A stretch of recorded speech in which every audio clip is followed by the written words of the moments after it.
L'islam a confirmé le principe de la liberté. Le chef des croyants, Omar ibn al-Khattab, a lancé son mot célèbre. Depuis quand asservissez-vous les gens alors que leurs mères les ont mis au monde libres? Ali a dit dans un testament, ne sois pas l'esclave d'un autre, Dieu t'a créé libre. Le principe est que les hommes, par la sagesse de Dieu, sont libres et ont droit à la liberté. Ils ne sont point des esclaves. À une période où les gens étaient asservis intellectuellement, politiquement, socialement, religieusement et économiquement, l'islam vint confirmer la liberté de penser, de parler, de critiquer et surtout la liberté religieuse et la liberté de croyance. Il n'a jamais contraint qui que ce soit à se convertir. Ce principe est clairement représenté dans le Coran lorsque Allah nous a dit « Dois-tu contraindre les gens afin qu'ils soient croyants? Si ton Seigneur le voulait ensemble, tous ceux qui se trouvent sur terre auraient cru. » Ce fut un des versets de la période mécoise. Quand à la période médinoise, nous trouvons dans la sourate Al-Baqarah, Allah nous a dit pas de contrainte en religion. Certes, le chemin de roi s'est distingué du chemin de la perdition.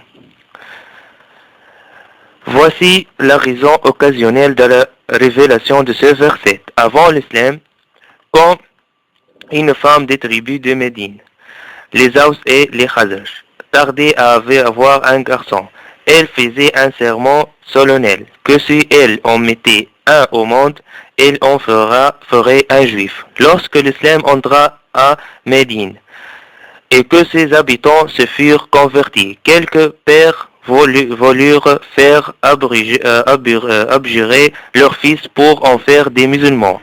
Malgré les conflits qui éclataient entre les musulmans et les juifs et la manière avec laquelle ils étaient élevés dans le judaïsme, Dieu refusa la contrainte. Il dit pas de contrainte en religion. Dans le même temps, l'Empire byzantin proclamait le christianisme ou la mort. Les réformateurs religieux perses étaient accusés des pires atrocités. Le principe de la liberté ne fut point le résultat d'une évolution de la société depuis les origines ou la conséquence d'une révolution, mais il vint du ciel pour élever sa condition et magnifier sa destinée. Certes, l'islam a confirmé ce principe, mais il l'a soumis à certaines conditions pour que la religion ne devienne pas un jouet entre les mains des hommes. C'est pour cela Allah nous a dit dans le Coran, croyez en ce que reçurent ceux qui ont cru la matinée et rejeté le soir. Peut-être reviendraient-ils sur leur religion? Croyez tôt dans la matinée et abjurez en fin de matinée, ou encore nous connaissons bien la religion de Mohammed et nous l'avons abandonnée, ou encore croyez aujourd'hui et revenez à votre religion demain, ou après une semaine, ou unissez cette nouvelle religion. L'islam, qui ne contraint personne à l'adopter, refuse l'apostasie.